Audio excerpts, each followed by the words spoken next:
Hello guys, कैसे हैं आप सभी लोग। I hope all are fine. That's today story Vikram. आज की जो घटना है विक्रम के साथ घटी थी, उस रात जो विक्रम के साथ हुआ था वो आज तक विक्रम भुला नहीं पाया है और ना ही कभी भुला पाएगा। करीबन 2 साल पुरानी ये घटना जो विक्रम के साथ घटी एक बस स्टॉप पर घटी थी, जो कि गाजियाबाद का था। विक्रम ने जो महसूस किया, जो वहाँ पर देखा, विक्रम वहीं पर बेहोश था। सुबह जब होश में आता है वो खुद को हॉस्पिटल में पाता है। करीबन 4 साल पुरानी ये घटना है। विक्रम किसी काम के लिए बाहर गया हुआ था और जब वो वापस अपने शहर गाजियाबाद आया तो वो बस स्टैंड पर उतरता है। जैसे ही बस स्टैंड पर उतरता है, बस के बाहर निकलता है और वहाँ पर जो बस स्टैंड की सीटें होती हैं वहाँ पर बैठ जाता है और एक कैब बुक कर लेता है। जैसे ही कैब बुक करता है उसके पास मैसेज आता है, ओटीपी बताता है और कैब वाला वहाँ से निकल पड़ता है। और विक्रम भी आराम से बैठे बैठे फ़ोन ही चला रहा था। तब उसे काफ़ी अजीब सा महसूस हुआ।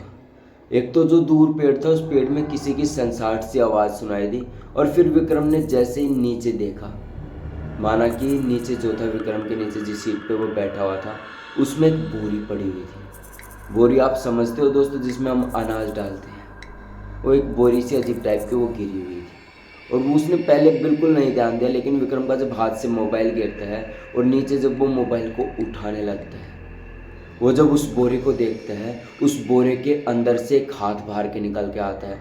विक्रम जैसे अपना फ़ोन झट से ऊपर करता है और उस हाथ को देखता है। उस हाथ को विक्रम जैसे ही देखता है वो डर जाता है। विक्रम झट से अपना हाथ पीछे करता है, अपना फ़ोन उठाता है और पीछे की तरफ खिसकता है।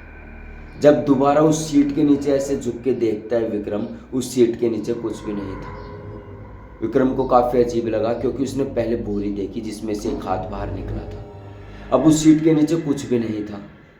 विक्रम काफ़ी ज़्यादा डरा हुआ था। विक्रम जैसे तैसे करके उठता है और जैसे फिर से उसकी तरफ देखने लगता है नीचे, इतनी देर में उसकी रिंग बजती है फ़ोन की। वो एकदम से डर जाता है और देखता है वो कैब वाले का फ़ोन था।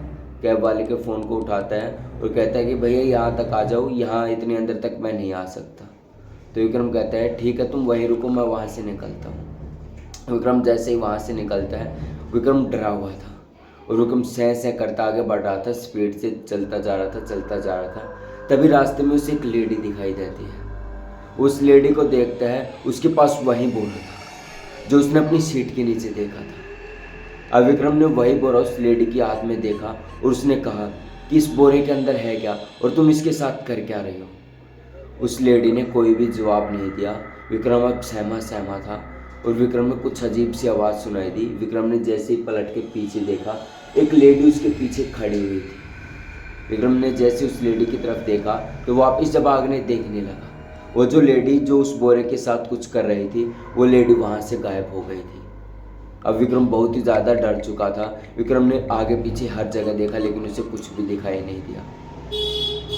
अब विक्रम बहुत ही ज़्यादा डर चुका था और विक्रम बिल्कुल सहम चुका था कि उसके साथ ही आखिर में हो क्या रहा है। विक्रम जैसे तैसे करके वहाँ से भागने लगा। उसने अपने कदमों की हाथ को तेज किया और तेज तेज चलने लगा। जैसे जैसे तेज तेज चलने लगा, थोड़ी दूर चलने के बाद, करीबन 200 मीटर चलने के बाद, विक्रम को एक लेडी दिखाई पड़ती है जो कि एक पेड़ के ऊपर चढ़ी हुई थी और उसके हाथ में वही बोरा था।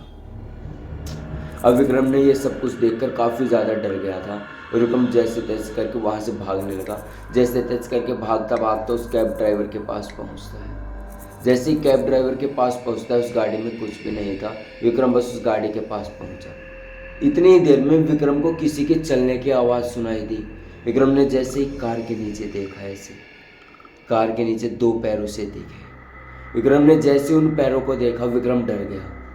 विक्रम को ऐसा लगा शायद मेरा बन का व्यायाम हुआ हो। लेकिन जैसे ही दोबारा विक्रम ने ऐसे गाड़ी के नीचे दोनों पैरों को देखा और सामने देखा तो वो लेडी वहाँ पर नहीं थी। वो लेडी विक्रम के पास आ चुकी थी और उसके हाथ में वही बोरा था। अब विक्रम काफ़ी ज़्यादा डर चुका था। अब जैसे ही सामने देखता है, वो लेडी वहाँ से गायब और जो वो बोरा गिरा हुआ था, उस बोरा जो था वो पीछे गिरा हुआ था। विक्रम उस बोरे से टकराता है और वहीं पर गिर जाता है। विक्रम जैसे ही गिरता है और सामने देखता है, सामने उसके वही लेडी थी और विक्रम बोरे से टकरा के गिर चुका था।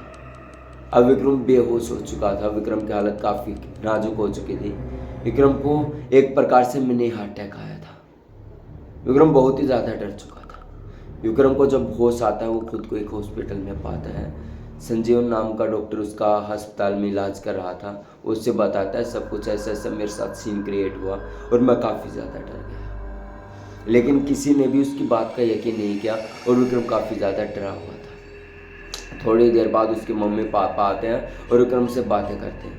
विक्रम सब कुछ अपने मम्मी पापा को बताता है कि ऐसे ऐसे मेरे साथ सीन क्रिएट हुआ, लेकिन जैसे ही बताते हैं उसके मम्मी पापा जगह पर जाते हैं, वहाँ पर उन्हें कुछ भी ऐसा नहीं लगता, ना ही कैब ड्राइवर को ऐसा कुछ लगता, क्योंकि कैब ड्राइवर गाड़ी में ही बैठा हुआ था। लेकिन विक्रम को ऐसा कुछ दिखाई नहीं दे रहा था। अब क्या बताएं कि विक्रम का वहम था या फिर विक्रम के साथ ऐसा कुछ सीन हुआ था, यह आज तक मैं भी नहीं जान पाया। लेकिन उस रात विक्रम के होश उड़ चुके थे।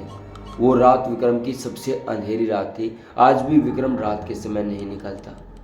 विक्रम काफ़ी ज़्यादा डरा रहता है। तो ये थी आज की कहानी जो मैंने विजिट करी है, जो विक्रम के साथ घटित हुई थी। कमेंट बॉक्स में ज़रूर बताएं कि आपको ये कहानी कैसी लगी, और ऐसी कहानी सुनने के लिए चैनल को सब्सक्राइब कर लें। तब तक के लिए जय हिंद। आज के लिए इतना ही।